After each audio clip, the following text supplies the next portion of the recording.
Cobb TV. Watch your life make sense.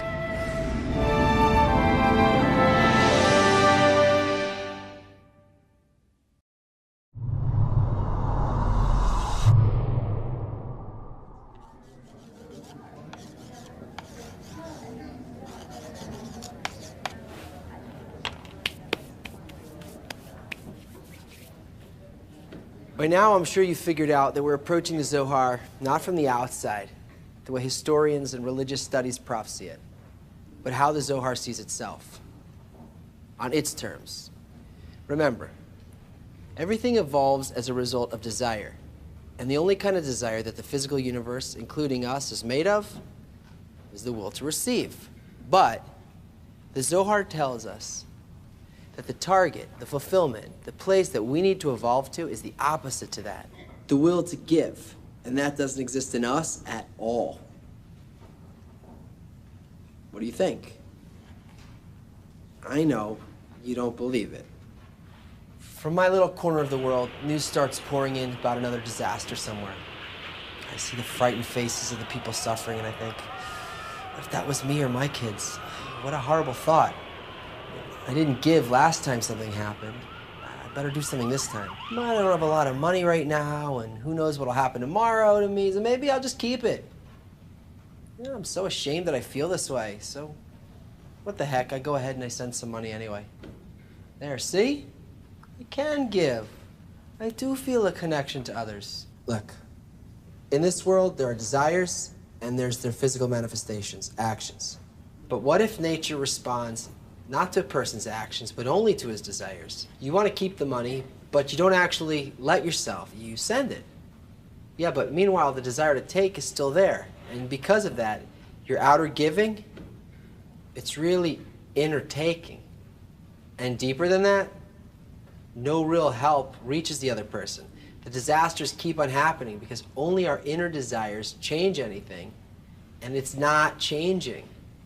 When you look at it that way, you can see just how opposite we are from what we need to be. Okay, so what's the point then? The Zohar is asking me to do something impossible. Yes, if it depended just on me, I'd be separated forever from the desire to give. If it weren't for one thing, the law of equivalence of form. In the Zohar, the original intention, the blueprint behind creation, is to make a creature and bring it to complete fulfillment. The law of equivalence of form is the and bring it to part of the blueprint. Everything in existence is moved along by this law. On the inanimate level, it looks like the principle of entropy. From the moment after the Big Bang happened, exploding energy and spreading the universe out, entropy kicked in, slowing everything down until it will eventually reach a state of rest again. On the animate level, it looks like homeostasis. The pressure within living things to adapt to their surroundings. But even after things are guided into balance in the physical world, it's still just a balance. They still stay essentially what they were, and they're still separate things. It's not like that on the higher dimension of unity, where we experience the ultimate influence of this law. Equivalence of form is how we move in the causal forces, where there's no time and space. Something is separate from me only because my inner qualities differ from it. We enter a spiritual place by attaining the same quality it has. If it wants something and I don't, we're worlds apart. If I want something and it does too, now we're getting closer. If we desire the same thing for the same reason, we partake of a single intelligence. We're one and the same thing. But it can't just happen without my involvement, because complete involvement is the goal. It's the ultimate fulfillment. The pure transforming potential in this law is always there. It's just waiting for my request. But not with words, not with actions, but with a need. This need acts like a beacon, a radio tuning device that's searching. It's trying to match the frequency of the waves that it wants to be able to play.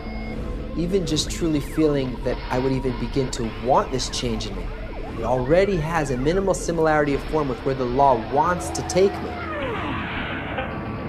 It's said that the secrets of the Zohar are hidden behind 1,000 locked gates. But that's only so if you're going to view it from the outside. The Zohar addresses a single person, and everything is inside that person. Because of the law of equivalence of form, there are no locks, no gates, and ultimately, no secrets. So it's not the action that needs to change. It's the intention behind the action. The Zohar does give us a method of inverting our intention and working above the will to receive. It's called the work in 3 lines, but you're not ready to hear about that yet. What you do need to know right now is a little of what the spiritual is and how good it is. You're not alone in this. Equivalence of form is nature's guarantee that once you've got the right goal and you start lifting the veil on your intentions, on your real intentions, it will begin to carry you and perform all the changes that you truly desire to make. If you don't want that, you'll get more out of eating the Zohar than you will out of reading it. Wait, hold on. There's a little homework assignment. So for the next day, try to stop looking at what you're doing and see if you can catch who you're doing it for.